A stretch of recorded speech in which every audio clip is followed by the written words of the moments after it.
할렐루야. 이 자리에 오신 여러분을 주님의 이름으로 환영합니다. 주님께서 크신 은혜를 주실 줄 믿습니다.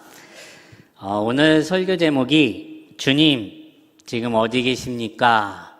입니다. 예수님을 믿는 신앙인이라면 이 질문을 해보셨을 것 같습니다. 언제 이 질문을 던지게 될까요? 주님 지금 어디에 계십니까? 성경에 보면 대체적으로 한 세 가지 상황 가운데서 이 질문을 던지는 것 같습니다. 물론 정확하게 이 질문을 각 인물들이 하는 것은 아니지만, 그러나 이 상황에서 이 사람이 이 기도를 하나님께 드렸을 것 같다, 이런 생각이 드는 겁니다. 첫째 상황은 자기의 힘으로 살다가 다 잃고 무너졌을 때 이 기도를 드릴 것 같습니다. 주님 지금 어디 계십니까? 대표적인 사람이 야곱이에요. 야곱은 이삭의 둘째 아들인데, 그리고 야곱은 자신의 힘으로 또 아버지를 속이고 형 에서에게 돌아갈 장자권과 축복권을 가로챘습니다. 그리고 이 일로 말미암아 부모님과 터전을 떠나서 한 번도 가본 적 없는 땅으로 떠나는 것이지요. 근데 야곱을 보면 하나님의 전적인 사랑하심이 느껴집니다. 특별히 창세기 28장에서 형 에서를 피해서 도망할 때에 베델에서 돌베개를 베고 잠을 자게 되는데, 그때 하늘에 사닥다리가 서 있고 천사들이 오르락 내리락 하는 장면을 보게 됩니다. 그 후에 야곱이 이런 고백을 합니다. 창세기 28장 16절에 야곱이 잠이 깨어 이르되 여호와께서 과연 여기 계시거늘 내가 알지 못하였도다, 이렇게 말씀합니다. 아마 야곱이 부모와 터전을 떠나서 홀로 밖으로 떠났을 때, 아무것도 가진 것 없이 빈손일 때 아마 이런 기도를 드렸을 것 같아요. 주님 지금 어디에 계십니까? 둘째 상황은 죄로 말미암아 실패나 혹은 패배를 경험했을 때입니다. 대표적인 사람이 여호수아인데요. 모세를 이어서 이스라엘의 지도자가 된 사람, 또 이스라엘 백성들을 가나안 땅으로 이끌었던 사람입니다. 그런데 여호수아 6장에서 여호수아와 이스라엘은 여리고성을 점령했습니다. 그리고 하나님의 은혜였죠. 전적인 하나님의 은혜였습니다. 그런데 여호수아 7장에서 하나님의 물건을 탐한 아간의 죄로 말미암아 이스라엘이 아이성 전투에서 패하게 됩니다. 그리고 이후에 여호수아는 죄를 덮어쓰고 기도를 하게 되는데요. 여호수아 7장 6절 7절에 이렇게 말씀합니다. 여호수아가 옷을 찢고 이스라엘 장들과 함께 여호와의 궤 앞에서 땅에 엎드려 머리에 티끌을 뒤집어 쓰고 저물도록 있다가 이르되 슬프도소이다. 주 여호와여, 어찌하여 이 백성을 인도하여 요단을 건너게 하시고 우리를 아모리 사람의 손에 넘겨 멸망시키려 하셨나이까. 그러니까 이 기도를 드릴 때, 여호수아가 이 기도를 드릴 때 첫 기도가 주님 지금 어디에 계십니까? 이 기도였을 것 같습니다. 세 번째 상황은요, 하나님의 뜻대로 살아 가는 사람에게 오는 고난이나 환난이 있을 때 이 기도를 드릴 수 있습니다. 대표적인 사람이 다윗인데요. 우리 시편 68편 1절 우리 함께 읽어볼까요? 시작.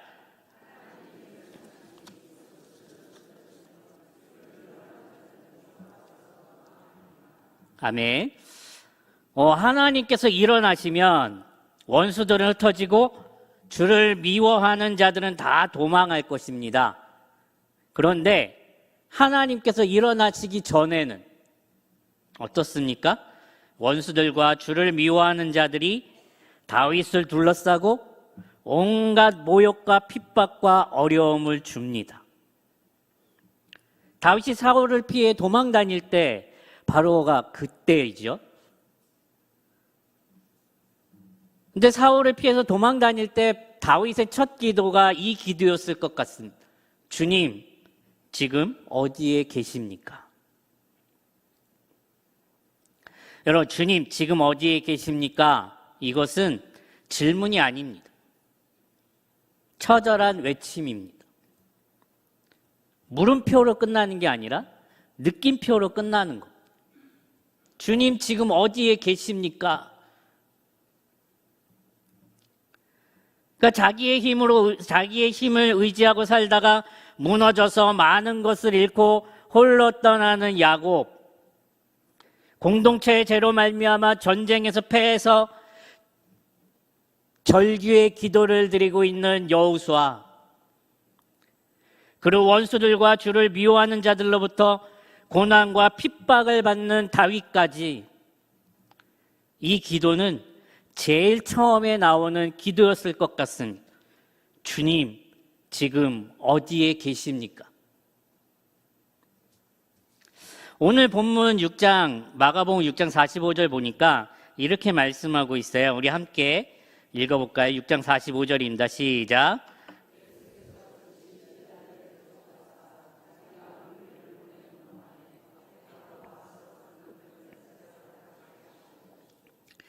예수님께서 즉시 제자들을 재촉하셨습니다. 왜 재촉하셨을까요? 예수님께서 그 전에 무슨 사건이 있었길래 예수님께서 즉시 제자들을 배 타고 건너가도록 재촉하셨을까요? 마가복음 6장 30절에서 44절의 내용이 뭐냐면 오병이어 사건입니다. 떡 5개와 물고기 2마리로 남자만 5,000명 되는 사람을 먹인 사건이에요. 그런데 마가복음만 보면 왜 예수님께서 제자들을 즉시 배 타고 건너가도록 재촉하셨을까에 대해서 명확하게 보여주지는 않는데, 요한복음 6장에도 동일한 사건이 기록하고 있는데 여기에서는 명확하게 알려주는 것이 있습니다.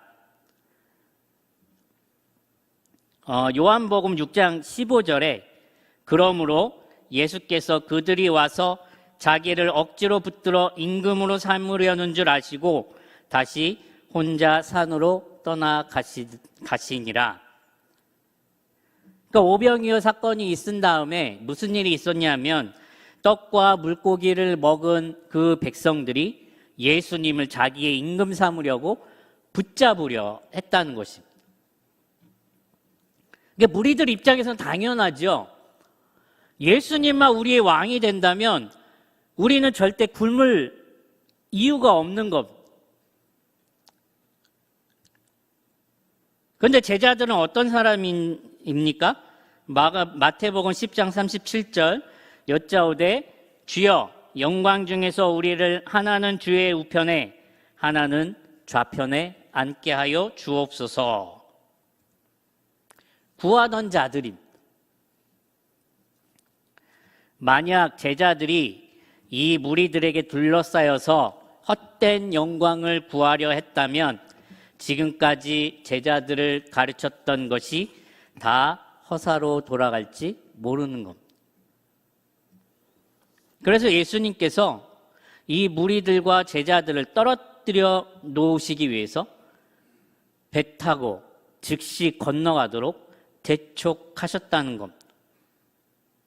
그리고 예수님께서 무엇을 하셨습니까? 46절에 무리를 작별하신 후에 기도하러 산으로 가시더라. 기도하러 산으로 가셨습니다. 여러분, 예수님께서는 헛된 영광을 구하지 않으십니다.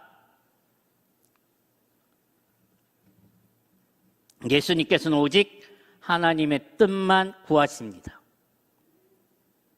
온 무리가 예수님을 임금 삼으려는 줄 아시고 그들을 떠나가셨습니다. 또 마가복음 2장 36절 37절 시몬과 및 그와 함께 있는 자들이 예수의 뒤를 따라가 만나서 이르되 모든 사람이 주를 찾나이다. 이르시되 우리가 다른 가까운 마을들로 가자. 거기서도 전도하리니 내가 이를 위하여 왔노라 하시니라. 이 말씀은요, 지금 예수님이 머물렀던 지역에서 모든 사람이 예수님을 찾고 있는데 예수님께서 그들을 떠나 다른 마을로 가시겠다는 것입니다. 즉 예수님께서는 사람의 인정이 아니라 사람들로부터 받는 인기가 아니라 하나님의 뜻이 중요하신 분이셨다는 것을 보여줍니다. 그리고 제자들도 그와 같은 삶을 살기를 바라셨고요. 헛된 영광이 아니라 하나님의 뜻을 구하기를 바라셨습니다. 만약 헛된 영광을 구했다면 또 예수님도 제자들도 이 땅에서 편한 삶을 살았을지 몰라요. 사람들이 떠받들여 주는 것을 받으면서 행복해했을지도 모르겠습니다. 그러나 그것은 하나님의 뜻이 아닙니다. 갈라디아서 5장 26절에 헛된 영광을 구하여 서로 노엽게 하거나 서로 투기하지 말지니라.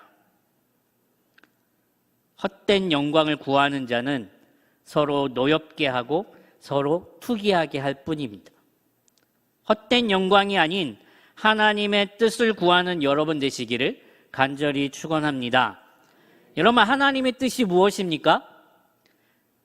나를 기쁘게 하는 것이 아니라 하나님을 기쁘시게 하는 것이 하나님의 뜻입니다. 하나님을 기쁘시게 하는 것이 무엇입니까? 히브리서 11장 6절 말씀. 믿음이 없이는 하나님을 기쁘시게 하지 못하나니 하나님께 나아가는 자는 반드시 그가 계신 것과 또한 그가 자기를 찾는 자들에게 상 주시는 이심을 믿어야 할지니라. 여러분, 하나님을 기쁘시게 하는 것이 바로 믿음입니다. 구체적으로 말하면 하나님이 계신 것을 믿는 것, 또 하나님을 찾는 자에게 하나님께서 상 주시는 이심을 믿는 것입니다. 사랑하는 여러분, 믿음으로 행하심으로 하나님을 기쁘시게 하는 여러분 되시기를 간절히 축원합니다. 또 제자들은요, 예수님을 왕으로 삼으려는 무리를 떠나 배 타고 건너편 벳세다를 향해 나아갔습니다. 그리고 예수님은 지금 어디 계십니까? 산에 계십니다. 47절 말씀에 저물매 배는 바다 가운데 있고 예수께서는 홀로 무태 계시다가 말씀하고 있습니다. 그러니까 예수님과 제자들이 지금 가장 멀리 떨어져 있는 상황이에요. 제자들은 바다 한가운데 있고 예수님은 산에 계십니다. 그런데 제자들은 바다 한가운데에서 무엇을 하고 있을까요? 48절 말씀, 바람이 거스름으로 제자들이 힘겹게 노를 젓고 있습니다. 지금 예수님은 배 안에 안 계십니다. 예수님께서 서둘러서 배 태워서 건너편으로 건너가게 하셨기 때문에 제자들은 얼떨결에 배 타고 건너편으로 가고 있어요. 그런데 풍랑이 일어나는 겁니다. 배가 요동치고 있어요. 마가복음 4장에서는 예수님께서 배 안에 같이 계셨잖아요. 그러니까 예수님께 달려가서 예수님 우리를 살려주십시오. 그래서 풍랑을 잔잔케 예수님께서 해주셨는데 지금은 어떻습니까? 예수님이 곁에 안 계세요.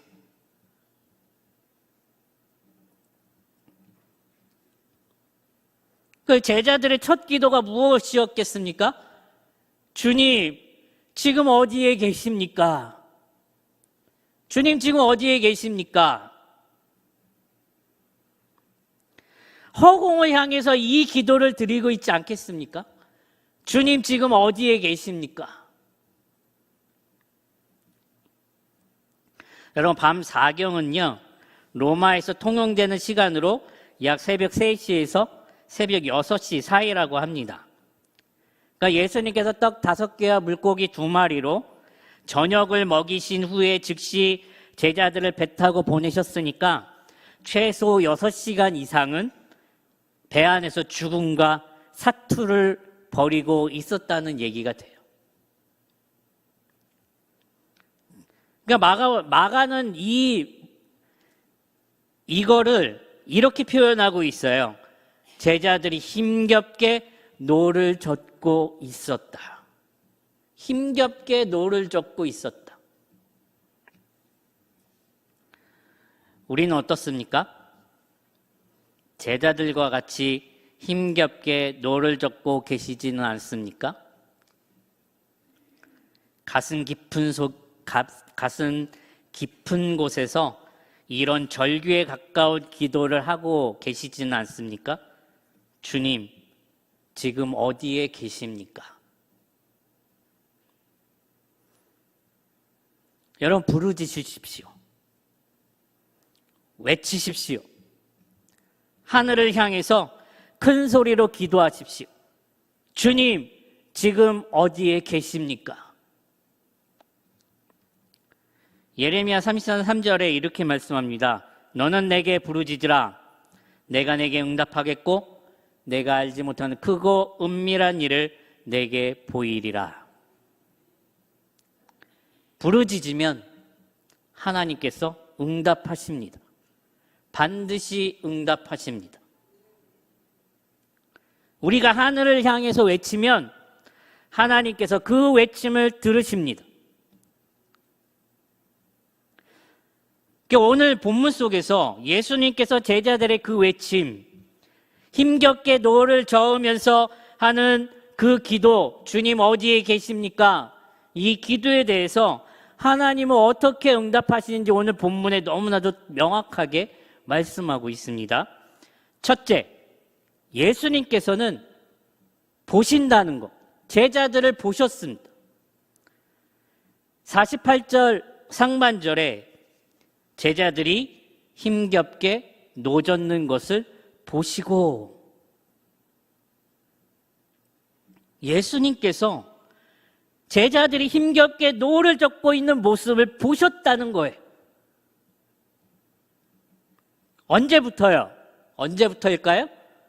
풍랑이 이는 그 순간부터, 어쩌면 배 타고 가는 그 순간부터 힘겹게 노를 젓고 있는 그 모습까지 예수님께서는 늘 보고 계셨을 겁니다. 우리는 주님을 볼 수 없습니다. 제자들은 주님을 볼 수 없어요. 그런데 예수님은 지금 제자들을 보고 계신다는 겁니다. 사무엘의 어머니 한나, 전에 제가 설교한 적이 있는데요. 사무엘상 1장 10절에서 11절 상반절 우리 함께 읽어볼까요? 시작.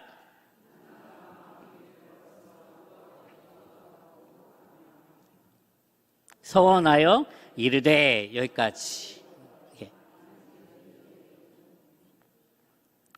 이렇게 말씀하고 있습니다. 이때 한나가 처음 기도한 게 이거였을 것 같아요. 주님, 지금 어디에 계십니까? 그럼 하나님은 어디에 계실까요? 어디에 계신지 중요하지 않습니다. 한나가 여호와께 기도하고 통곡하고 서원할 때 하나님께서는 무엇을 하고 계셨는지가 중요합니다. 보고 계셨다는 것. 한나가 통곡하는 그 순간을 보고 계셨다는 것. 괴로워하고 있는 그 순간 하나님께 소리도 안 나올 정도로 피 끓는 고통을 가지고 하나님께 기도할 때 하나님은 그 순간 보고 계셨다는 겁니다. 이것을 꼭 기억하시기를 간절히 축원합니다. 둘째는요, 예수님께서 제자들에게 오신다는 것. 보시기만 하시는 것이 아니라 오신다는 거예요. 48절 하반절 함께 읽겠습니다. 시작. 밤 4경쯤에 바다 위로 걸어서 그들에게 오사 지나가려고 하시매. 밤 사경쯤에 바다 위를 걸어서 그들에게 오셨습니다. 보시기만 한 것이 아니라 오셨다는 게 중요한. 밤새도록 죽음과 싸우고 있는, 힘겹게 노를 젓고 있는 제자들에게 예수님께서는 그들에게 오신다는 것. 왜 오시겠습니까? 구원하려고 오시는 겁니다. 풍랑 가운데서 제자들을 구하시려고 오시는 겁니다. 예수님은 하나님이십니다. 근데 48절 마지막 문구가 뭔가요? 지나가려고 하심에, 이거예요. 지나가려고 하심에. 이 문구가 매우 중요한 문구입니다. 예수님이 오세요. 고난당하고 있는 제자들에게, 통곡하며 기도하는 한나에게 오시는데요. 어떤 모습으로 오시냐면 하나님으로 오신다는 것. 지나가려고 하시면 이 문구가 보여주는 게 뭐냐면 예수님은 하나님이시라는 것을 표현하는 문구라는 것. 예수님은 하나님이십니다. 동시에 예수님은 인간이십니다. 이 두 가지 면을 다 가지고 계세요. 그런데 오늘 풍랑 가운데 있는 제자들에게는 하나님이신 예수님의 모습으로 오시는 거예요. 열왕기상 19장 11절 상반절에 우리 함께 읽어볼까요? 시작. 그래서 이르시되 너는 나가서 여호와 앞에서 산에 서라 하시더니 여호와께서 지나가시는데. 같은 표현입니다.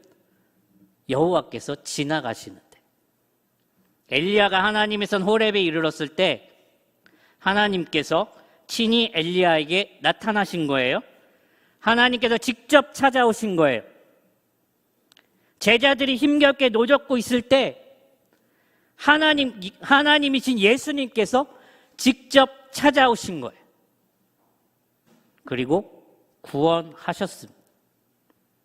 사랑하는 여러분, 예수님께서는 여러분을 구원하시기 위해서 오십니다.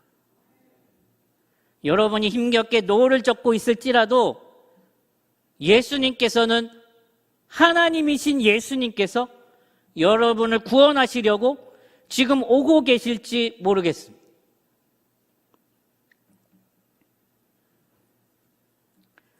제자들은 몰라요. 예수님이 오고 계신지. 중요한 것은 오고 계신다는 것. 반드시 오신다는 거예요. 이 믿음 꼭 가지시기를 간절히 축원합니다. 세 번째는요, 제자들에게 말씀하신다는 것. 우리 50절 말씀 함께 읽겠습니다. 시작.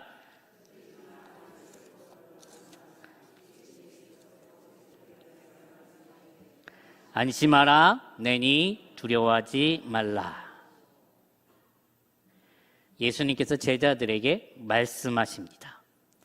안심하라, 내니 두려워하지 말아라. 그러니까 하나님께서 엘리 제사장을 통하여 한나에게도 말씀하시죠. 엘리가 대답하여 이르되 평안히 가라. 이스라엘의 하나님이 내가 기도하여 구한 것을 허락하시기를 원하노라. 평안히 가라. 힘겨워하고 있는 여러분에게 예수님께서 오셔서 말씀하십니다. 안심하라. 내니 두려워하지 말아라. 예수님이 말씀하시면 끝나는 겁니다. 예수님이 말씀하시면 해결되는 겁니다. 예수님이 말씀하시면 됩니다. 사랑하는 여러분, 이 세상에서의 삶은 고단하고 힘이 들 때가 많습니다. 어떤 단계를 통해서 여러분이 삶을 사실지 모르겠지만 중요한 것은 고단하고 힘이 든다는 건 마찬가지인 것 같습니다. 그러나 하나님께서는, 그리고 예수님께서는 그 모습, 우리가 고통받고 힘겨워하고 어려워하는 그 모습을 보시고 구원하시고 도우시기 위해 오시고, 그리고 우리에게 말씀하시는 분이시라는 겁니다. 경제 문제나 사랑과의 관계 등등 여러 가지로 어렵고 고단하고 힘든 삶을 살고 계실지라도 하나님께서는 그 모습을 보시고 도우시기 위해서, 구원하시기 위해서 오신다는 것, 또 말씀하시는 분이심을 믿고 담대히 살아가시며 신앙을 지키시는 여러분 되시기를 간절히 축원합니다.